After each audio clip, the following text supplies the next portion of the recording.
of the day. It's a very serious question today. So a listener has texted us through Instagram and has asked the questions: should Christians hold combatant roles in the military?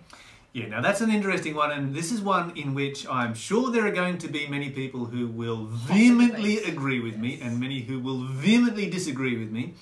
So on that basis, please feel free to weigh into the conversation so you know what our number is, 0491 064669 if you'd like to send us a text message. You can call us on 1800 324 843.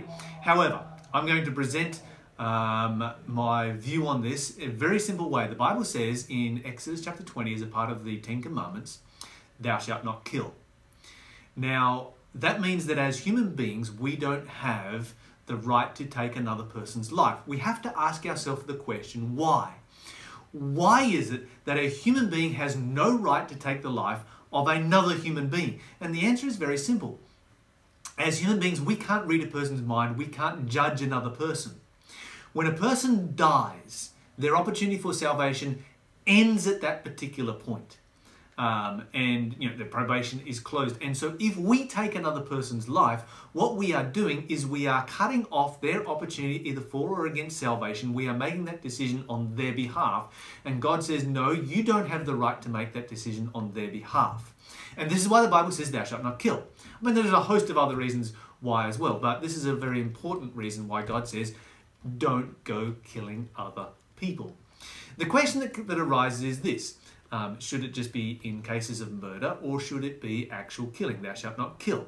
Well, the Bible says thou shalt not kill. It doesn't say thou shalt not murder.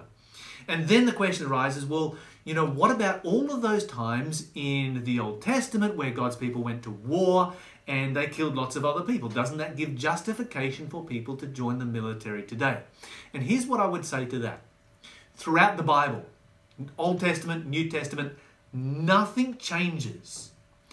God always has the right and the ability to take a person's life. He is sovereign God, and he can read our thoughts. He can understand our what we are thinking, and he knows, because of that, he has the right to be able to choose when a person's probation comes to an end, when that time is over. And of course, the whole purpose of the judgment is to demonstrate that his decision in closing a person's probation, bringing an end to their life, is a right and proper decision. And so throughout the Bible, you'll find that God kills people in a lot of different ways. The flood, they were drowned. You can find some very dramatic ones where he pours fire down from them. You've got Ananias and Sapphira, who are just apparently struck dead in that situation in the book of Acts. And we could go on and on. God uses many different methods for many different reasons in taking people's lives. At the end of time, of course, the lake of fire.